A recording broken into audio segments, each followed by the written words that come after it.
Welcome to episode 185 of the Hunting Party Podcast. This is Euripides from WoW Insider, OutDPS, and the Call to Auction podcast. And I'm Dark Brew from thebrewhall.com and the Brewhall on Twitter. I'm Arth from the Warcraft Hunters Union. And I'm Alexander from the Hunting Party Podcast. All right, today is Saturday, September the 7th, 2013, and if you want to participate in the chat room and have your name read on the air poorly, just create a cool huntery name and join in the fun. Speaking of the chat room, today we are joined by Erlina Alderanya, all Canadians are druids inside, Vanya BM Jager, Cav Chiame is back, welcome back Chiame, Conjur Lapide Garborg, Gorbraxon Duates Liger Wolf, Low Crick 2, Lunale, Premox Lugslinger, Zaraxthus, and probably some others. That Canadian jive is just not cool. You're supposed to make Arth say funny things, not say funny things about me. Right. And of course, our lovely moderator, as always, is Ollie Sonder, who will rank your questions today by, you know what? You guys are spoiled, thinking you can jump to the head of the line with these questions by having some fancy thing. Today, they will be answered in the order in which they are received. You can send your questions into Ollie in a private message by left-clicking your name, selecting PM, then typing in the new tab, or you can send your question to huntingpartypodcast@gmail.com if you'd like us to answer the question at an indeterminate point in the future. And joining us this week is somebody who needs no introduction, the queen of spreadsheets, the one and only Zahara. Welcome back to the show. It's good to be back. Yeah, it's good to have you. Yeah, it's great to be have you here back. once when I know ahead of time I'm going to be on. Yes, that's true. I think Frost had a habit of just sort of like using the Z signal, not the bat signal, like a giant Z in the air that would just be like, help.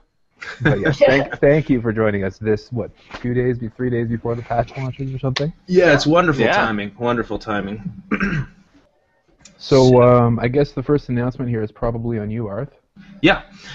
So, I wanted to talk briefly about a project we're running on the WHU. Many of you have probably seen it.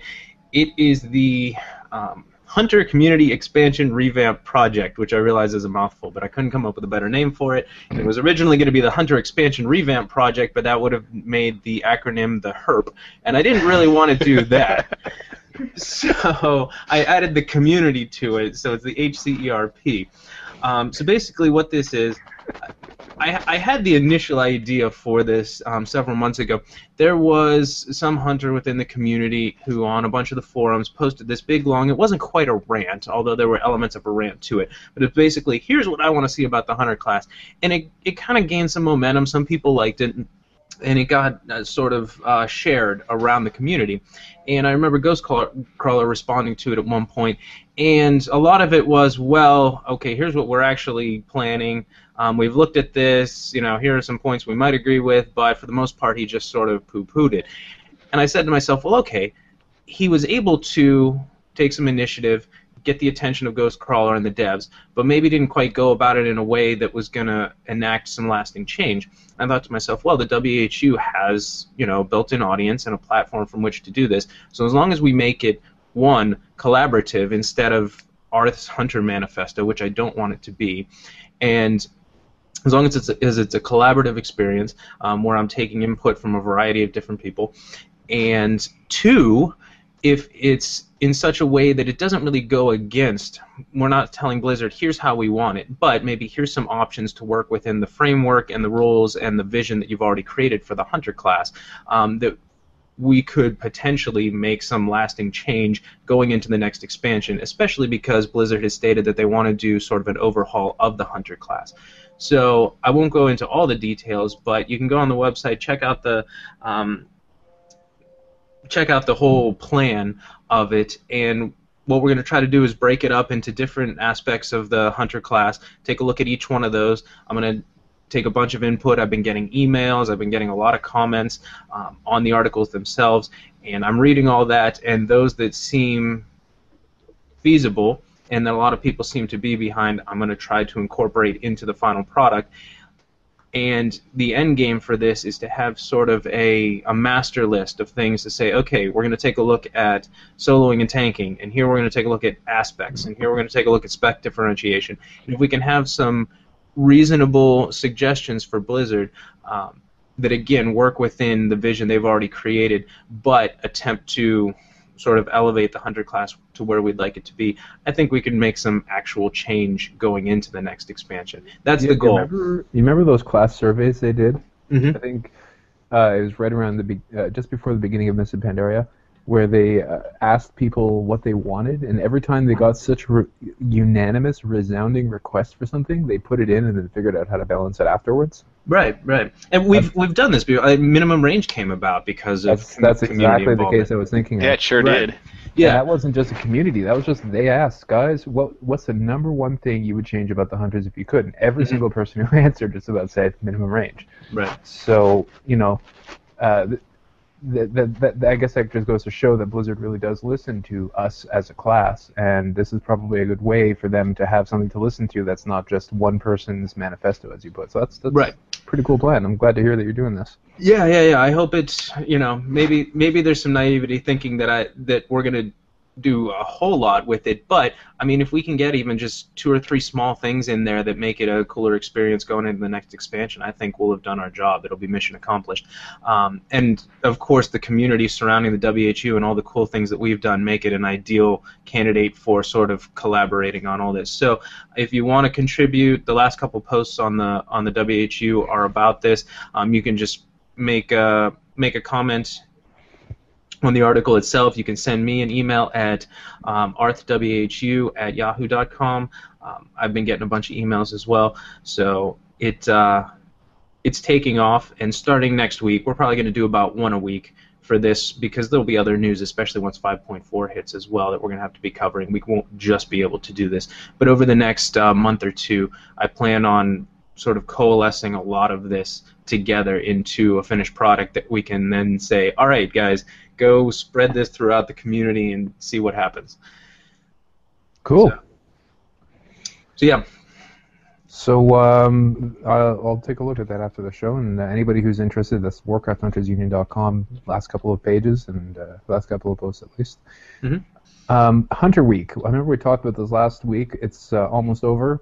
I guess that's something... yeah, it ends on September the 8th. This was started by Layla Wynn, who goes by @Kinlai on Twitter. That's KINLAI, and she started Alt Appreciation Week, and she's doing 1 week for every class in the game. And September 2nd through the 8th is officially Hunter Week, and I haven't seen all the stats, but I think the response has been pretty terrific, and certainly better than the Death Knights and the Druids that came before us. I think a couple days into it, and they already had more posts than they had gotten all week for the Druids and the Death Knights, and that was the 3rd day of Hunter Week. So yeah, it wraps up tomorrow. So if you're on Twitter or a Hunter blogger and just want to say something about your Hunter alt or even your main, go ahead and do that, and you can post something on Twitter with the hashtag Hunter Week, and then you can see all the collection of people have been contributing. So it's been pretty cool. I did a post about my alts earlier in the week, and it's been fun. So it's a neat thing that she's done, and I have to say, Hunters have definitely come out and represented this week, and you've got one more day to just put the nail in the coffin, if you will, of the other classes. Go team! Hunter spirit, yeah. Leave it up to Hunters to turn something like this into a competition. Exactly. All the Appreciation Week, no. Hunter Appreciation Week. Hunter Appreciation Month. Where's the recount meter on the hashtag postings? Yeah. Okay, last thing is before the interview is just an FYI. The patch 5.4 is in on Tuesday. Last we've heard. That said, welcome to the show again, Zahara. It's good to be here. So I guess with the patch coming up, you must be somewhat busy at the moment. You could say that. I'm really busy at work too, so the combination has been not pleasant. Well, I gotta say, I appreciate the fact that this is something that you're willing to put so much work into, even when you got big stuff going on in your other life. But well, it's fun to work on. I sometimes wish everything wouldn't happen at the exact same time. Yeah. Sure. I mean, when you go about working on it, especially with a patch cycle or when stuff is on the PTR, do you try and update your tool with each sort of significant update, or just kind of wait until everything's done so you only have to do the work once, so to speak, and don't have to go back and change a bunch of things because they change their mind about certain things in the PTR? I usually try to change things as quickly as possible because it's really useful to sort of see the effects of the changes they're making, as long as the information's clear enough to implement. I mean, if they do stuff like where they put in trinkets with really weird effects that are hard to implement, I'll sometimes hold off and see if they change the way they work a bit before I actually try to implement them. But like number changes are usually a couple lines of code, so those are usually pretty easy to test. Sure. So, how are the different specs shaping up in 5.4 according to your numbers? Well, when my numbers are showing that BM is definitely ahead, but in my Sims it's not that much ahead. I looked at the SimC numbers and it has it more significantly ahead. Of course, this is assuming a basic fight, and in a different fight mechanics, you're going to see different results. I'll be honest, I've been so busy, I haven't had time to even look at the new fights yet. I have to find time to start looking at them this weekend, so I don't even know what the mechanics are like yet. But in the end, it'll... The Theorycraft yardstick, which is a single target average length fight, BM is still ahead? That's what I'm seeing. Okay.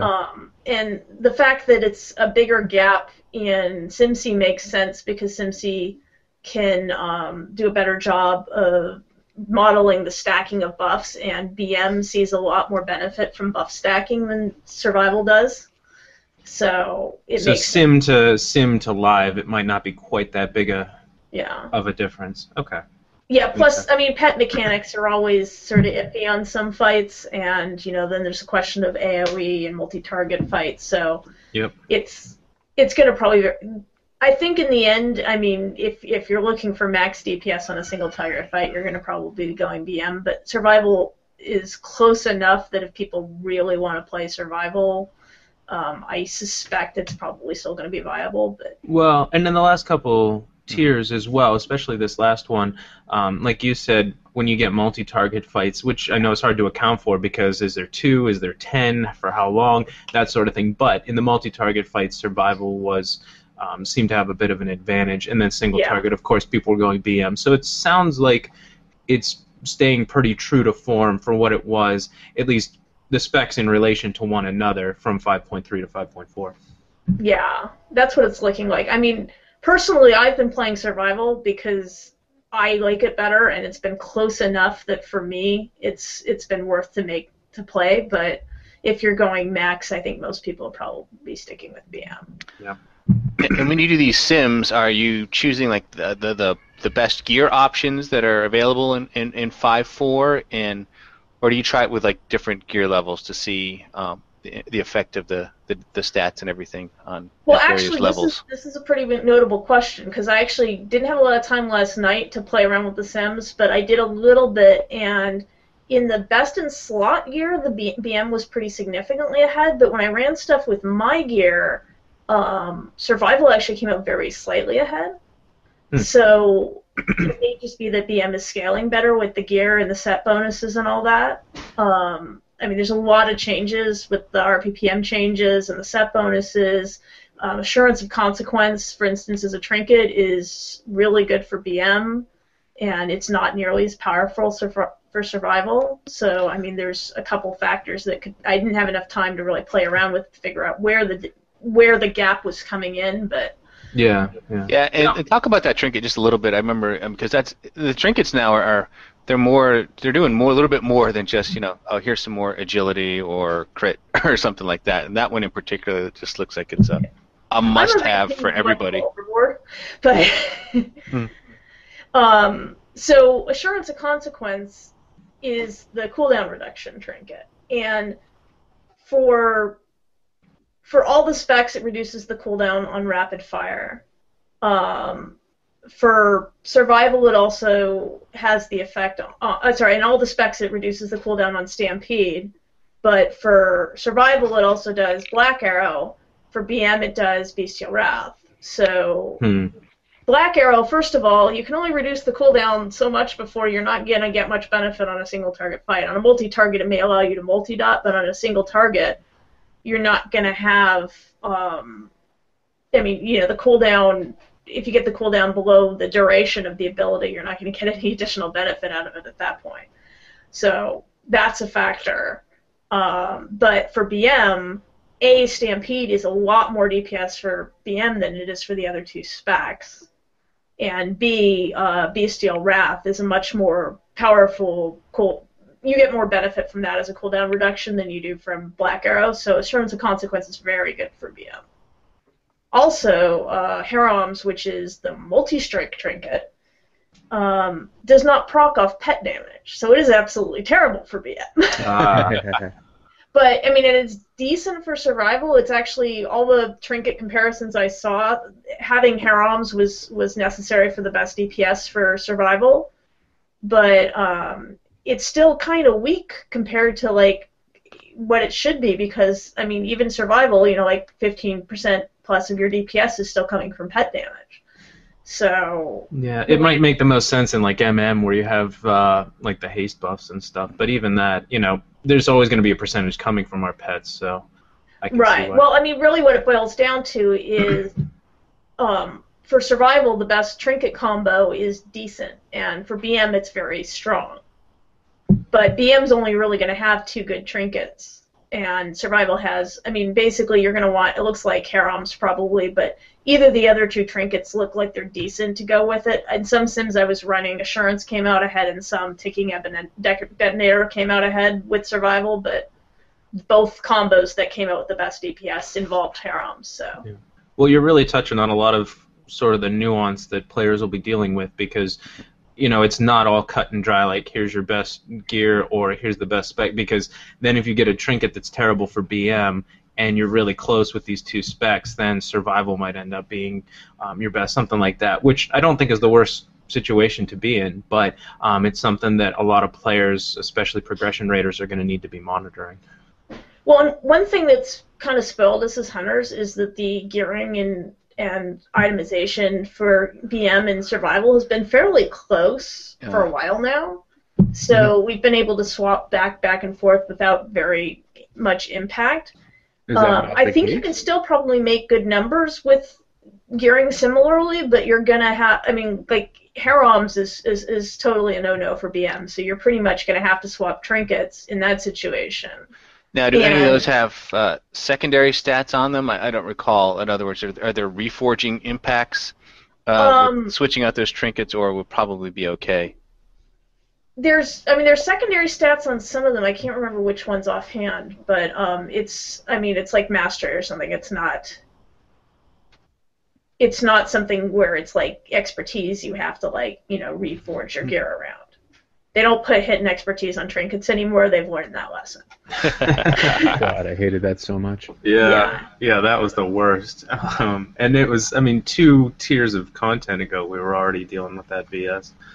Yeah, it's been ridiculous. I like to say that they basically are getting they're screwing up dwarves another out of their new racial, because basically last expansion we couldn't get a gun to save our lives. In this expansion we get expertise we can't use. Yeah. Yeah. So just going back for a moment, you were talking about the different specs. Do you think that there's going to be a lot of differences in terms of the stat weights? Like secondary stats will be completely different from like BM to SV, or is it going to be sort of close-ish? Well, I did some initial running of the numbers last night, and what I'm seeing right now is that as in higher gear levels, Mastery is looking very strong for BM, but I didn't do a lot, so it could just be an aspect of the particular combination of things that I'd set up, and it may be, because like in lower gear I wasn't seeing it like that, but in higher gear Mastery was like kicking ass. And I'm not sure if it was a bug or just the gear setup or what, but that's what I was seeing for BM. And for survival, every sim I ran, Mastery was dead last in terms of secondary stats. It wasn't like terrible, terrible bad, like you'd never want to touch it, but it was definitely weaker than the other two secondary stats. Okay.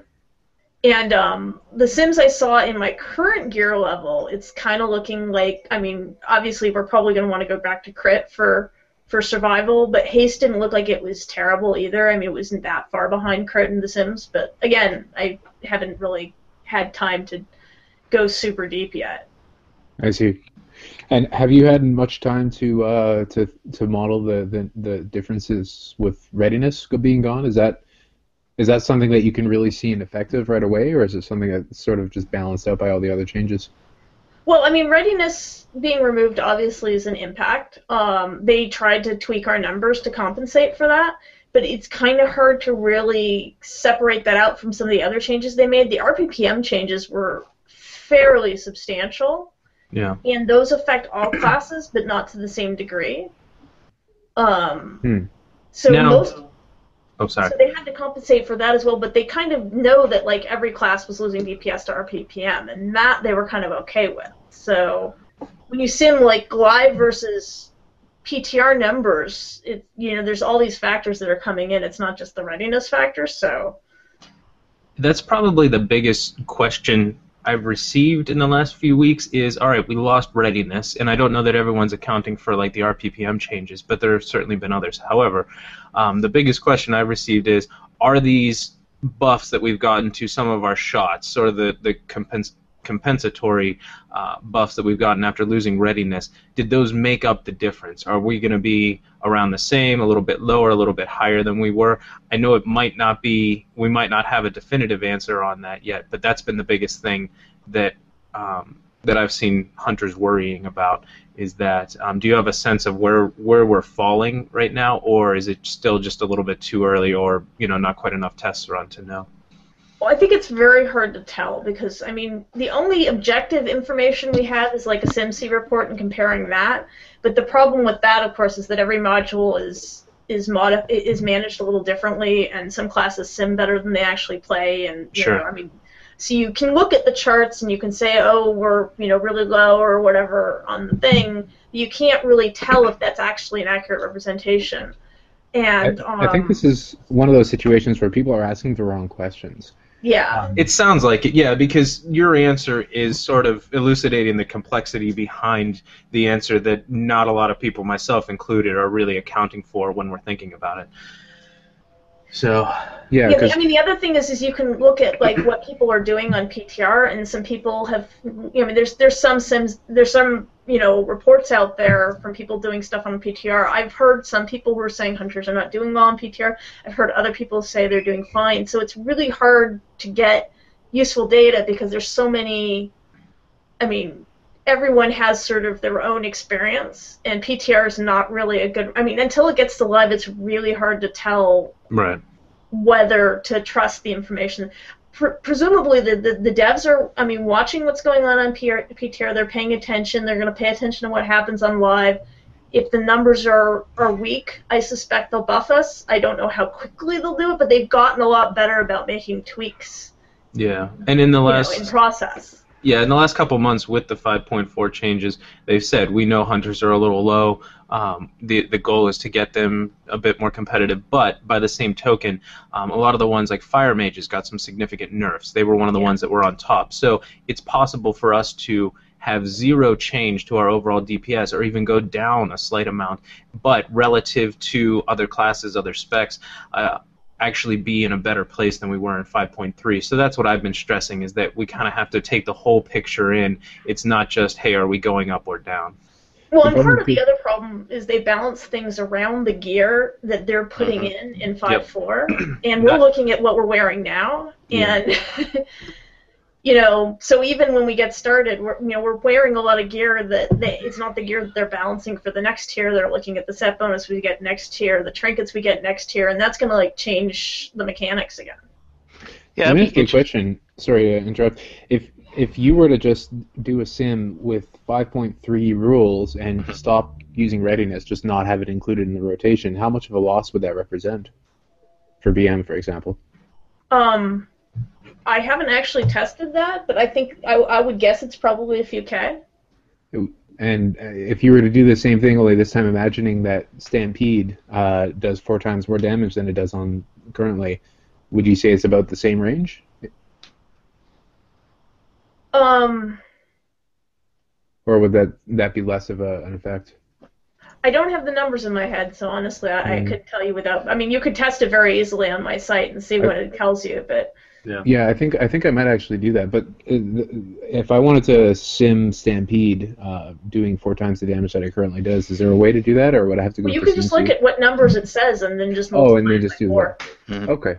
Yeah, I'll take a look at that. Because to me, the way I've been answering that question is I've just sort of been saying, by rule of thumb, I think those two should probably cancel each other out, and everything else that they've done is positive, except the RPPM stuff. Well, I mean, I think the big thing for readiness is it changes the mechanic of a couple things. Like, it changes the relative balance of some of the talents when you think about it. Like, that's one of the reasons that they buffed Murder Crows and Lynx Rush, is to compensate for the readiness change. Right. But they did not change Fervor or Darbeast, and both of those are also obviously affected. That's a good point. The change to Arcane Shot makes Thrill a lot more interesting in some ways. Not only because it reduces, instead of it being free, it's 10 focus, and the result of that is that it can actually proc itself, which changes the dynamic a little bit.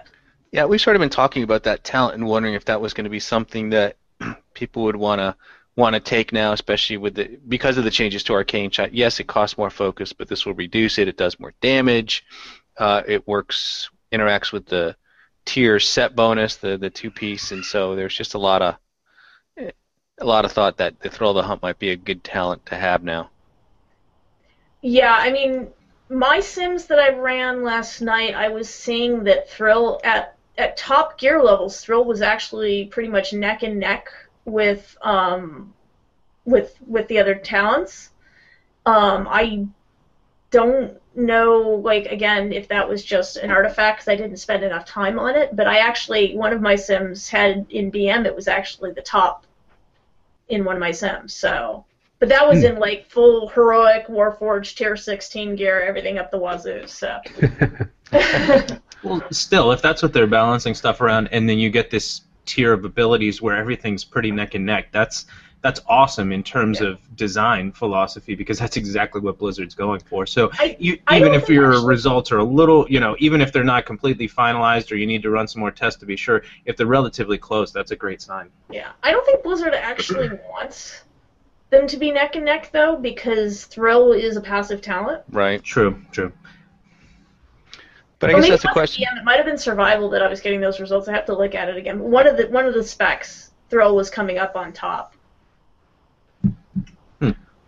So what do they then balance around? I mean, this is sort of an interesting patch in that we've got a lot more gear options, a lot more levels of gear. There's a whole nother difficulty for raiding now. We've got with the flex raid. I just wonder how that kind of plays out in terms of DPS comparisons, not just spec comparisons, but comparisons between other classes now, because you need to look at things at rating at different levels now potentially. And well, I think when they balance, they're primarily interested in people who are essentially pushing the top levels, because those are the people where if you stack them up against each other, they're going to be of relatively equal skill, and so then it's really all about the spec. And when you look at, like, say, a group in flex rating, a lot of times 90% of the gap between players is not coming from what class you're playing. I mean, if the class is that far, if the spec is so far apart that that if you're not playing well, it makes that big a difference, then they haven't done it right. The specs are supposed to be close enough together that play makes a lot more of a difference. At least, the top specs for every class. So I think they really focus a lot more on, not necessarily the very top guilds, but definitely people who are pushing the top level content, because that's where you're going to remove a lot of the player error. Yeah, not necessarily those going for world first, but like those who will be doing the heroic raids. Exactly. And more importantly, those are going to be doing heroic raids early on. Yeah, within the first month of the... I expect any guild that is going to clear the content the first week on normal is probably the type of guild they're looking at. Which makes some sense. Yeah, it makes some sense only because I've seen a lot of people. Trying to put this in a good way, complain about the difference between the specs, and occasionally my response, I've wanted my response to be, well, what's your level at? Because some of these players are just doing regular raids with a semi-casual, semi-serious group, and in that case, your gear and your skill relative to the rest of your raid is going to make a much bigger difference than the 5 to 6% at most that you're lacking compared to some other spec in Blizzard's internal balancing of the classes. So it's really, when people say, oh, hunters aren't going to be taken on raids, well, which raids?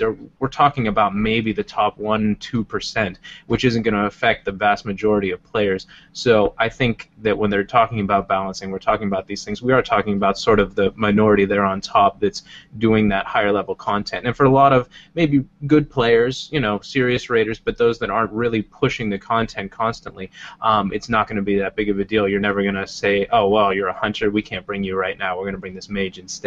Because so many other factors come into it until you're at that highest level.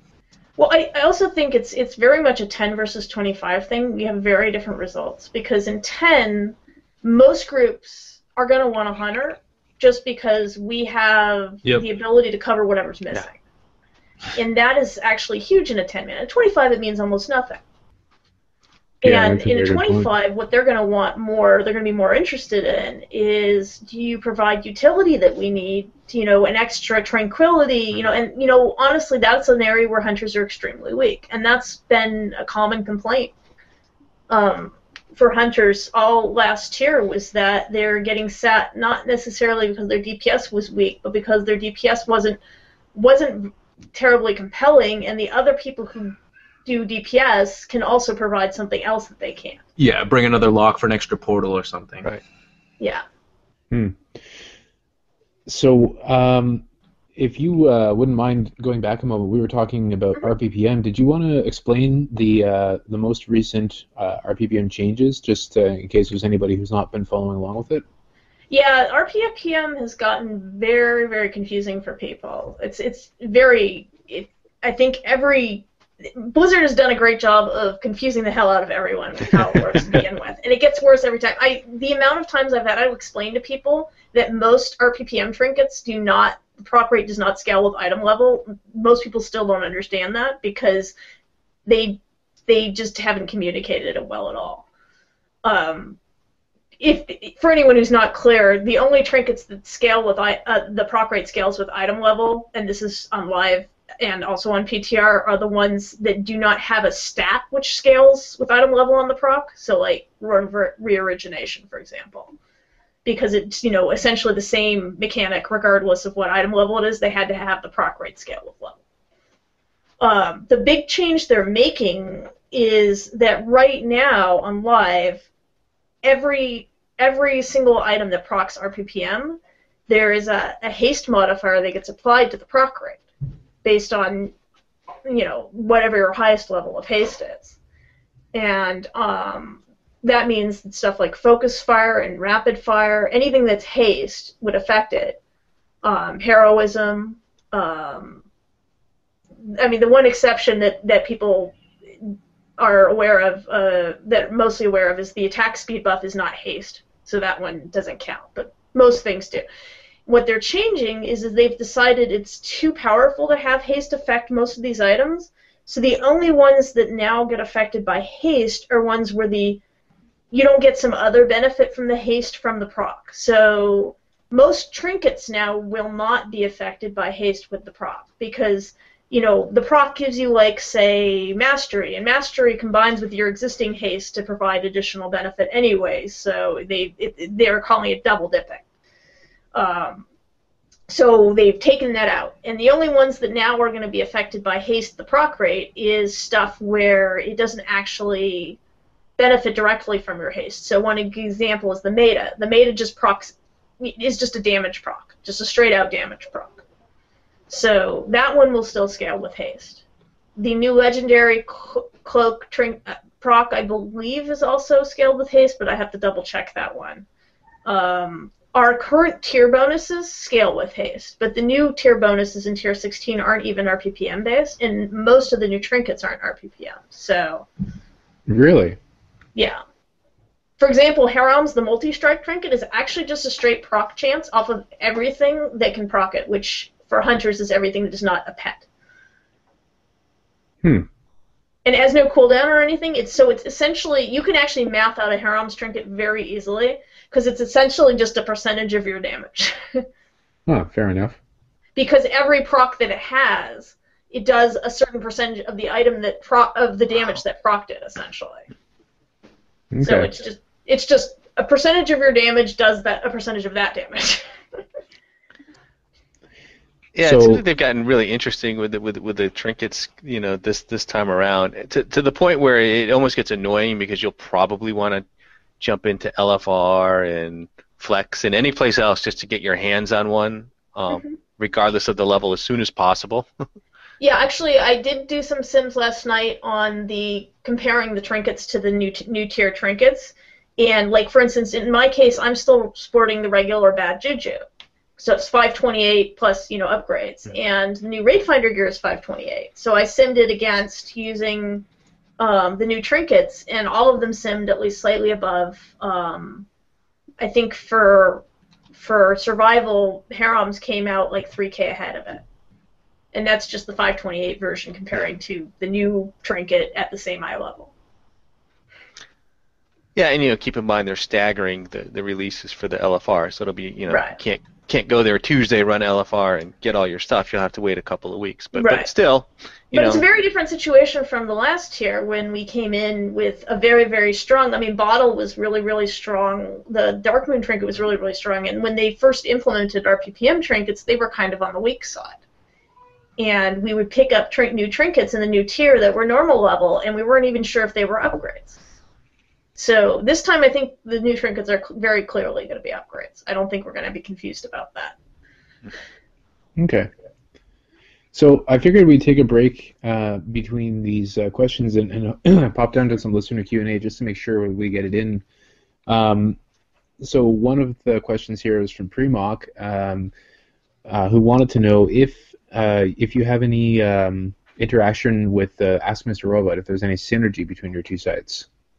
We had them on last week, so. Last week, 2 weeks ago. Anyway. 2 weeks? Yeah, you're right. Yeah. 2 weeks ago. Yeah. I used to have an export to Mr. Robot feature a while ago, and then they redid their site, and been meaning to get something new going with them, but they've been really busy, and I've been really busy, and it hasn't happened yet. So I mean, they've been very nice to sponsor my website when I had issues with covering hosting costs, so that's been great, but haven't Cool, I really didn't had know that. time yet to talk to them about some more detailed integration. So Sure. it is something that I'd like to do at some point. I've definitely had inquiries about it. Yeah, I think it would be cool, and I mean they seem to be, really, striving to really improve their site, and I think they've come a long way since they've been stood up, and they're really kind of in a good place, and so I think it'd be kind of neat to see your two tools kind of work together and interact together. Absolutely. Yeah. Yeah. It's And- difficult though, but I'm assuming because they've got, all the classes to deal with. So That's true. Yeah. But there's no reason they can't do multiple hunters games, better than. too. And there's no reason, nothing wrong with their site doing hunters better than anybody else. By the way, that's no, I just mean in terms of their resources. perfectly Yeah, of okay. course. I think they need to track next time we have someone from Mr. Robot on. We need to ask like how many times their site is used for each class. Which one is the and we seem to kick the crap out of other classes in most other things. So I can't imagine we're behind too many other classes for something like this too. So I'd love to be like, all right, well, hunters are a big portion of your clicks and ad revenue and stuff like that. So why don't you do these things that we're asking about? We'll see how that goes. Yeah, really. The, Well, I can guarantee that hunters are the #1 users of my website. I would hope so. But our female dwarves, that's the important thing to know. Female dwarves there's so few of them. Sorry, go ahead. There are quite a few. They're not as popular as they should be. That's for sure. It's like 2% of all characters. It's It's going something up. ridiculous. It's going up. It used to be even lower. I think we've talked about this before with Z, but. Yeah. So the next question is from the oddly named "All Canadians Are Druids Inside." So his or her question is about the balance for people who only get okay gear. So the support classes in their guild aren't that great. We'll probably only manage a few bosses at first. Should I learn BM, essentially? I would say you should play whatever you think is gonna make you play the best. I mean, if you're comfortable with survival, I suspect it's going to be close enough to BM that you're going to be able to play best in that spec. But I think if you're trying to maximize your DPS, it's probably worth trying to see if you can pull better numbers with BM. But if you're going to do that, it's probably not going to happen overnight. Yeah, and to add to that, it's not advice from the guest, it's just general advice that you should always know how to play all specs, Yeah. just in case one of them becomes better. Obviously, people prefer a spec. I really, really prefer survival for PvE. It's just, I don't know, I just like it more. But, I can play any of the specs convincingly.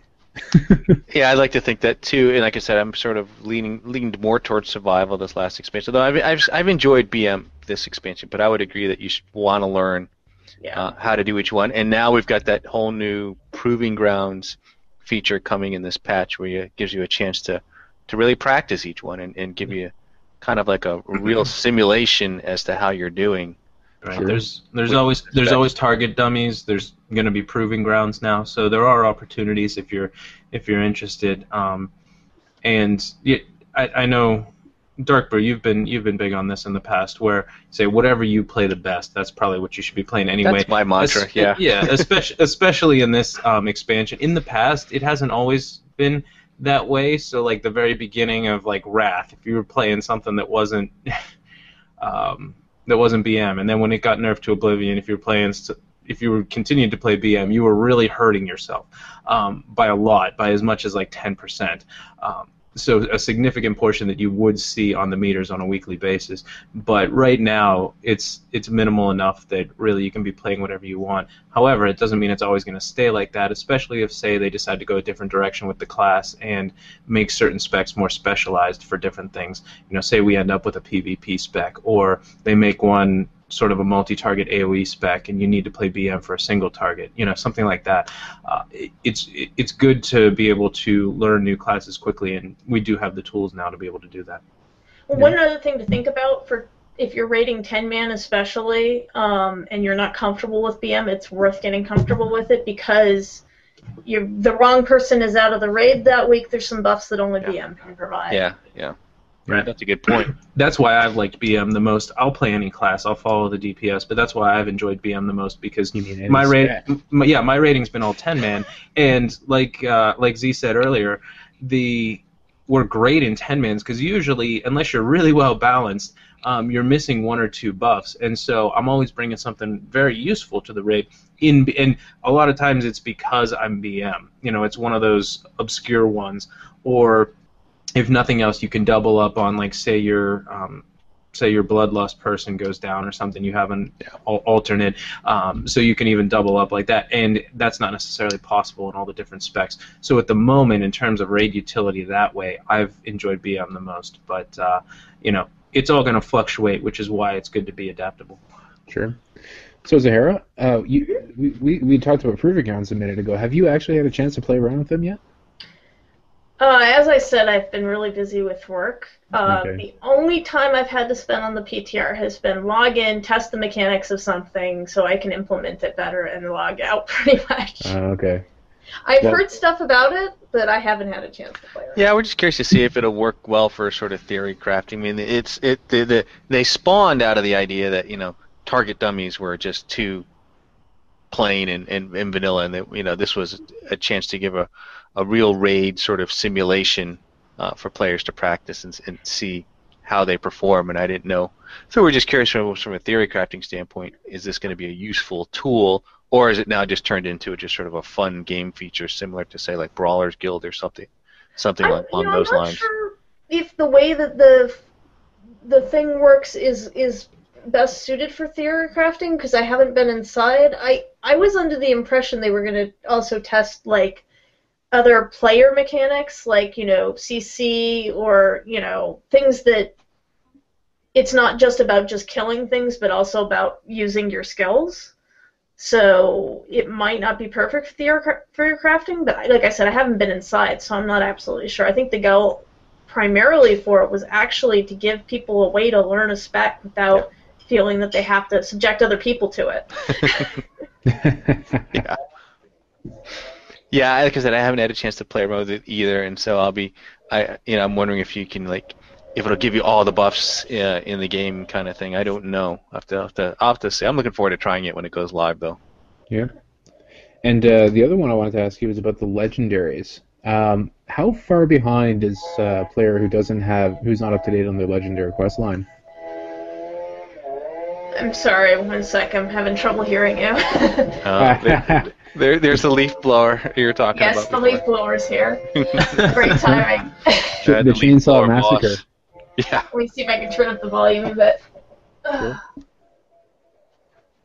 He seems to have gone. All right. She put a silencing shot on him. There was a train earlier. Zahara's actually podcasting from outside. I'm not. It's just that my office seems to have very thin windows. Fair enough. So yeah, the question was, how far behind are hunters who are not up to date on their legendary quest line? I haven't really looked at the Sims on the cloak upgrade. I think it was like. I know the Maid is a good 5 or 6k DPS. The regular cloak, I don't remember the numbers. I think the new cloak, the legendary cloak, is actually like 10k. So it was pretty significant when I simmed it. Okay. And so I guess for anybody just starting up, they're going to have to go back and do all that stuff retrofitted if they want to be able to get up there and be competitive with the... And there he is again. Yeah, I mean, at least they've added it. You can get those drops in the new tiers of content now in LFR. First 8 bosses, I think it is. You can drop the stuff, so it will accelerate the process a little bit. But yeah, I like the fact that they're doing that. If you're starting from scratch, it's gonna hurt. Yeah, well, I'm not exactly starting from scratch, but somewhere between 5.1 and 5.2, I sort of tapered off my pursuit a little bit. So I know I'm got a lot of catch up to do, but I'll probably give it my best here. But yeah, I don't even have like the meta gem yet. Like I still that's how far behind I am. Yeah, we have a couple people in our raid group who've just recently switched mains and are, still working on it, and it's definitely painful to be missing those items, but I mean, all you can do is try to catch up as best you can. Yeah. It puts you at a real disadvantage to people who've been playing the entire expansion. I think that was kind of the point. They wanted to have a design that led to people having, for the people who were able to consistently beat bosses every week, in addition to just, gear that would get sort of, what's the word I'm looking for? Inflated past within one tier. They're also going to have these sort of built-up benefits that don't get inflated past. Like, back in the last expansion or the expansion before, if you got you remember there were people using that legendary out of Ulduar for about 2 tiers after that, but after that just the regular epic drops were better than it. That's an example of something that I think they wanted to get away from. They wanted to have some sort of more than just eye level advantage to people who were able to actually put in the time and raid for the entire, some sort of advantage that stayed with you from tier to tier. And I think that's really what legendary should be used for. Well, and the one thing they said this time was they wanted it, they designed it so that the expectation is people will start getting their legendary cloaks early in this, on the early side of this patch, so they'll actually have a chance to use them towards their progression and not just have it be some ridiculously awesome thing that you use to get to the next level 95 or 100 or whatever they bump it up to in the next expansion. Right, yeah, it's not something you use for your last 2 weeks of raiding before you find yourself leveling.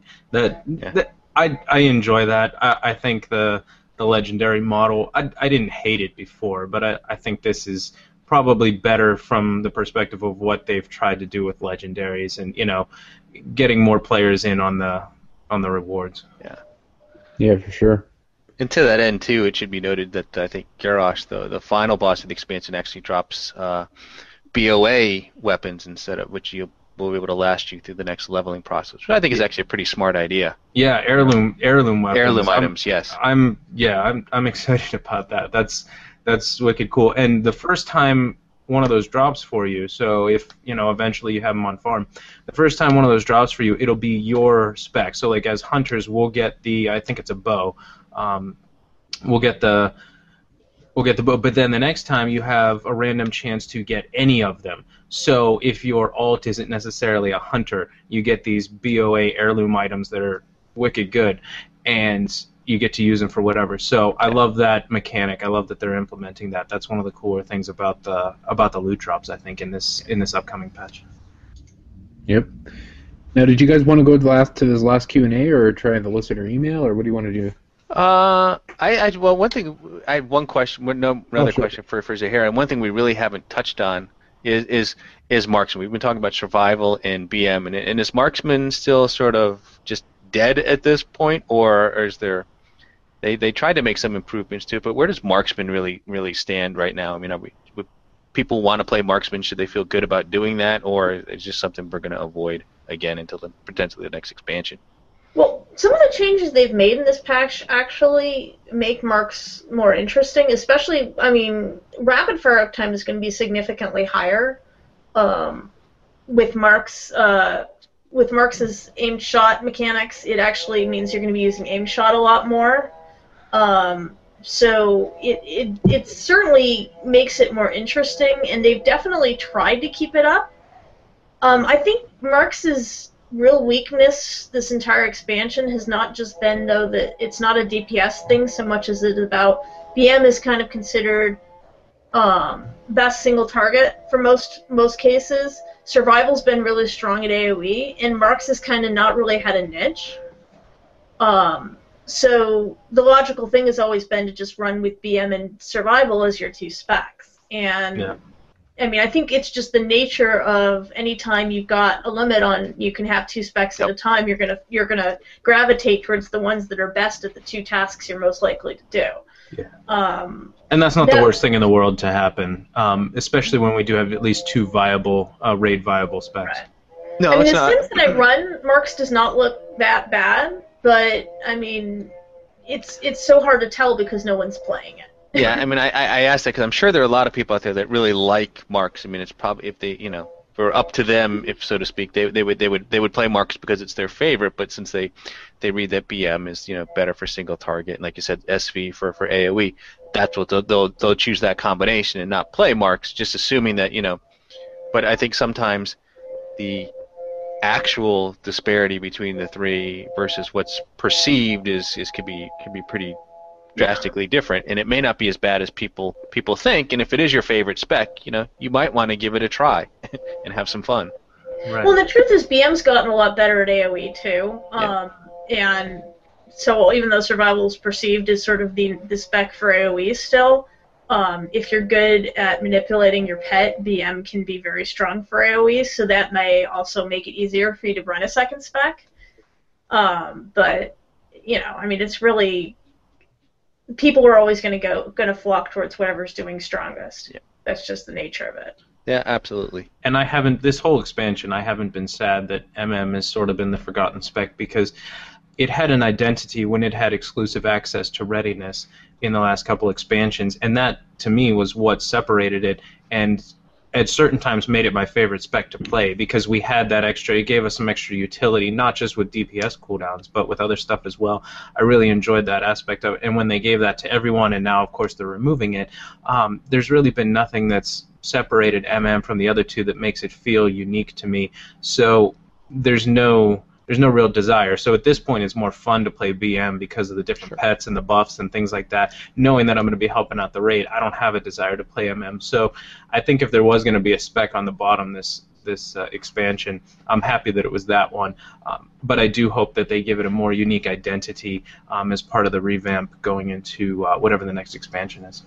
Well, I've always felt that Marks in its current form is, I mean, there are some mechanical issues with Marks where essentially the spec's like fighting with itself. You know, some of the mechanics of the spec kind of are at odds with other mechanics of the spec, and I think that's never really helped matters. I mean, essentially its mastery is all about, you know, getting all these auto shots off, and then you've got the aimed shot suppressing your auto shots, and it's like, wait a minute here.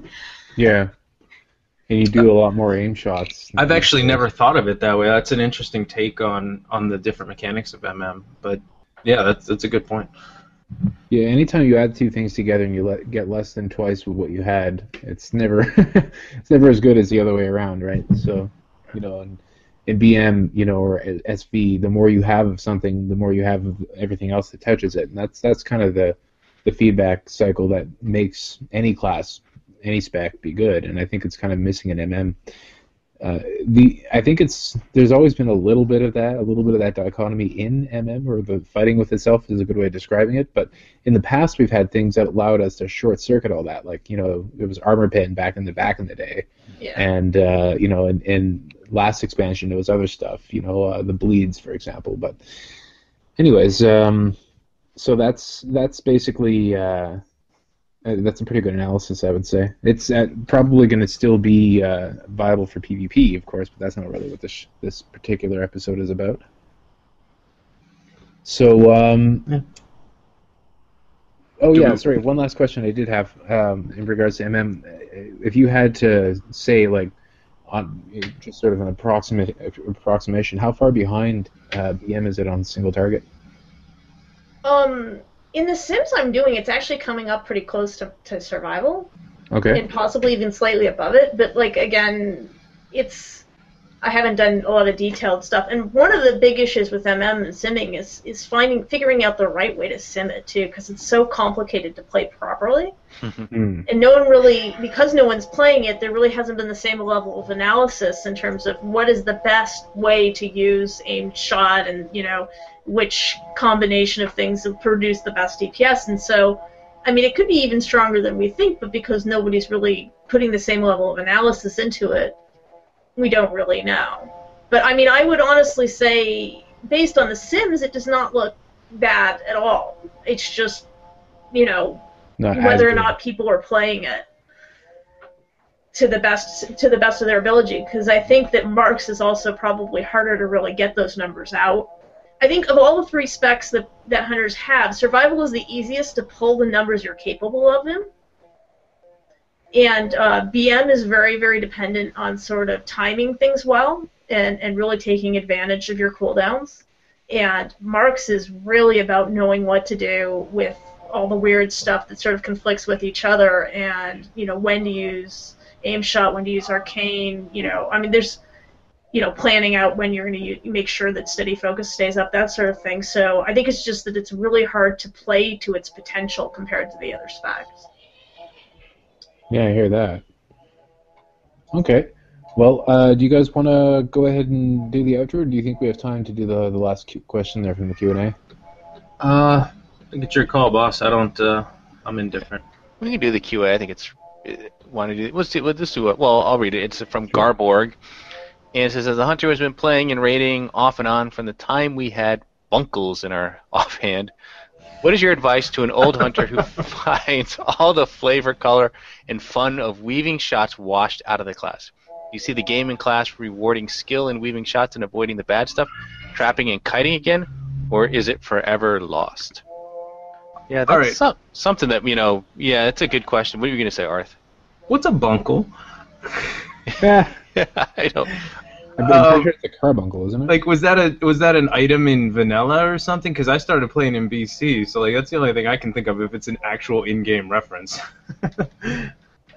I'm pretty sure it's a vanilla item. I wasn't playing in vanilla, but Okay. I think I remember hearing references to it. Probably a Frost Time story at some point in the past. Yeah. You wouldn't happen to know, Zahara, would you? No, and I've been playing since day one, although I didn't start my hunter until like partway through vanilla, so. Oh, and you've never heard of having a bunkle in your offhand? No, I can't say that I have. Huh. Anyway, on to the real question, I suppose. But in terms of the skill rewards and like weaving shots and avoiding bad stuff, trapping and kiting, I guess those are each different skills, right? Like weaving shots we were just talking about a little bit with marksmanship, but avoiding stuff, trapping and kiting. Is that how do you feel about all that? Do you think that the game's dumbed down a bit? Sorry. He says it's a little shield, by the way. Oh, okay. Maybe that was a beta thing? A buckler? Is that what we were going for? Oh, maybe. Probably. That Probably makes Yeah. sense. Buckler. Yeah. maybe in beta okay. they could use shields. Oh, okay. I did not play beta, so not the original one anyway. Yeah, I've heard of a buckler, but yeah, right here in the question it's spelled bunkle. I thought it might have been carbuncle or something, which is a word I don't actually know. Someone what it else said means. maybe he meant buckler. I don't know. Yeah. That's our title. What's a bunkle? What's a bunkle? Bunkle in our offhand. I don't. I think the Uncle game is your uncle if he turns into a bum, isn't he?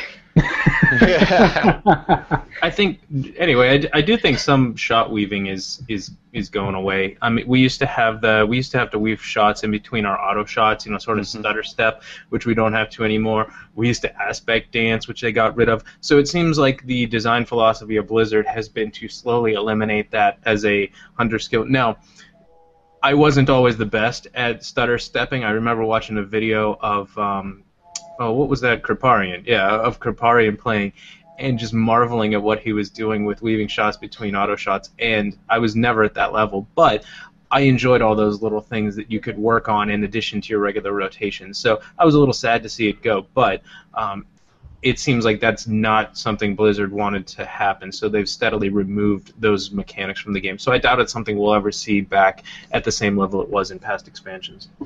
Well, it seems like they've kind of taken out some of those things, but they've replaced them with more abilities. I mean, Hunters this tier have had so many more abilities to worry about than in previous tiers. But not just Hunters. I saw a dev interview where they were talking about this, and like button blow is becoming Yes. a larger problem. It's not Hunters. It's not just related to Hunters. Like other classes are starting to see this too. But we are definitely up towards the top level of Sure. the classes that are having button bloat issues. Sure, absolutely. Absolutely. It used to be, like, back in Rat, the only one, I remember Warlocks had, like, an 8-button rotation. Everyone else had maybe 3 or 4. But then they sort of redid Warlocks, and everybody else went up to that level, and now we're all...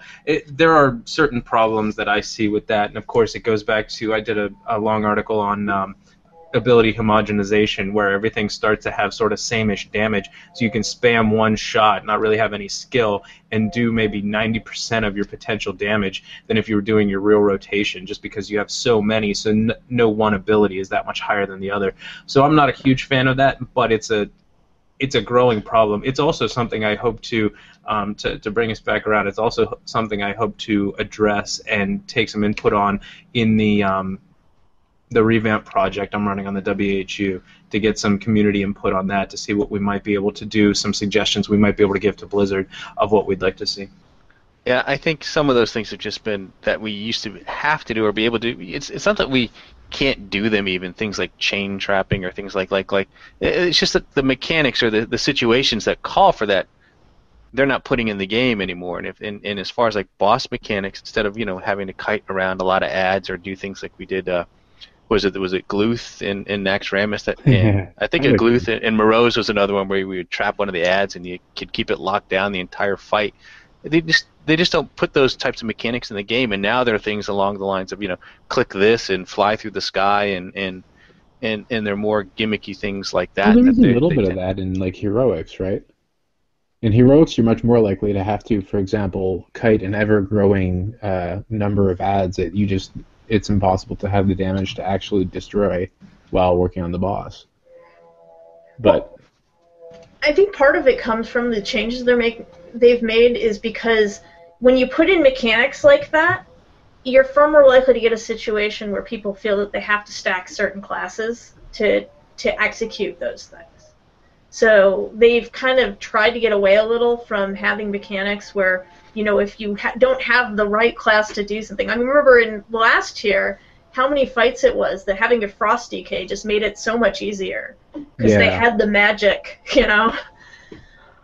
And I think that may be part of why we don't see those same sort of mechanics anymore. But I mean, I also say in terms of the weaving and the all the stuff that we have to do as players, I feel like they've made the boss fights in some ways a lot more. You have to deal with a lot more during boss fights than you used to, and so they've had to sort of change the way that classes need to be played to compensate for that a little. I can agree with that. Like the first couple bosses of like any tier I can think of in the last couple tiers were more in depth than the first couple bosses of, say, Wrath boss. So like Lich King was incredibly complex, but a lot of the bosses in that tier of content weren't. There was maybe one or two things. Once you learn that, it was good. But then you walk into the Spirit Kings one with the big stone dogs. You know what I'm talking about. And then it depends on which ones are up, and you have 4 or 5 different mechanics to think about on any given week, and it changes week to week. Things of that complexity didn't exactly exist, so I can agree with that. Fair enough. Anyways, we should probably go and screw up our outro, but before we do that, thanks again, Zahara, for coming on the show and answering questions with us. Very much appreciate your insight and all the work you do on this. Absolutely. Yeah, definitely. It was fun to come. And that's femaledwarf.com for anyone who might not know, although I can't imagine who that would be at this point who's listening to the show. Yep, and it'll be up to date for patch 5.4 on Tuesday. That said, you have been listening to episode 185 of the Hunting Party Podcast. This is Euripides from FTPS, WoW Insider, and Call to Auction. And I'm Dark Brew from thebrewhall.com and the Brewhall on Twitter. And I'm Arthheim, thanks Ali, from the Warcraft Hunters Union. You're welcome. And I'm Alexander from the Hunting Party Podcast. Yeah, we got to make this thing read-only, at least for Ali. Anywho, check us out on iTunes, YouTube, Stitcher, and if you don't use any of that stuff, we have an RSS feed, and that's all those links are available in the show notes. Yep. Also, if you Don't like use us... Stitcher. Well, you sorry to interrupt. You mentioned that before. What's wrong with Stitcher? It makes the quality sound bad. Oh, I had no idea they changed it. Don't use Stitcher. Also, if you like us, please don't be shy about leaving us a review on iTunes or YouTube, especially one where you mention the epic leaf blower of annoyance that joined us today on the podcast. You can set a title for this week's show by emailing us at huntingpartypodcast@gmail.com and have your name mangled on air by hunters. All right. Stay thirsty, my friends, and remember to drink your Dark Brew Lager. Don't forget to spay or neuter your feral druid. For the Horde. And since 5.4 is about to drop, nerf fire mages, nerf Ellie shamans, nerf most of the other DPS classes except rogues because they've had a hard expansion, and nerf Canada. Oh, yikes. Yeah, so that I think we should probably title the episode something about bunkles or leaf blower. That's great. Did you guys hear my kids in the background? I kept on trying to mute, but they would only yell, or people honking. This would only happen while. No, I'm you always talking. seem quiet today. I mean, the background noise from you was quiet today. Yeah, No, Yuri's kids did not make their customary showing on the podcast. Normally they're the worst. The few times I've had to do this without my wife just sitting there, entertaining them quietly, it's just been, oh man. I remember the Frost Times last episode. I'm just like, well, it's going to be a loud, drunken episode anyway, so it's not like they're going to make it any more ridiculous. So I just, I was carrying the laptop around with me, trying to like take care of them at the same time as doing the show. That was all kinds of fun. All right, so I guess that is it. I can't stay around for a post show today. I don't know if any of you can. I kind of have to get moving myself, I think, here. So. Yeah, but we do appreciate you coming on, Zahara. It was nice having you. Oh, It was fun. Oh, Glad I could make it. Yeah, and we'll have to get you on some point. Once this patch gets rolling and the rating starts, Yeah. and we'll do kind of a catch up and see where things really are and how they're shaping up. I think that'd be fun. Maybe by then I'll have had a chance to catch up on all the numbers. Behind the There's dead like a bug DPS. on my site I still need to fix today. Oh no. That'd be like those old TV shows, Behind the DPS. Where are they now? Isn't there the show like Behind the Music? Where are they now, or something? Yeah, something like that. Yeah. There you go. Yep. So Zahara will be on the podcast next week after she puts in 90 hours on her website. Oh god. Maybe not. I think Maybe I'm not. going to take next Tuesday off, though. because I need to recover. Yeah. Good call. All right, folks. Well, it's been a good show. I'll see you guys next week. Yeah, we'll see you next week. Goodbye, all.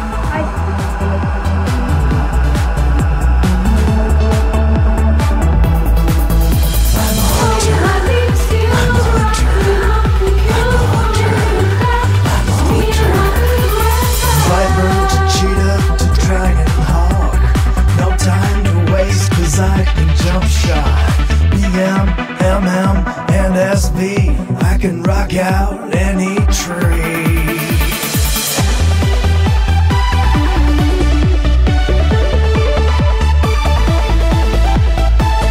Never worried about my threat, cause I've got FD and misdirect. Catching loose mobs in my traps. I never miss, cause I am hip capped. Cause I'm the hunter, not the marked. I'm the fighter, not the spark. I'm the kiter, not the kite. I'll top the meters every fight. Rated in game, dealing death. Just me, my gun, and my trusty bed. Now let's begin with Illidan, Osirian, and Gil'jadan, Magdamar, Asgalor, Gruul, Cthulhu, and Razorgore, Onyxia to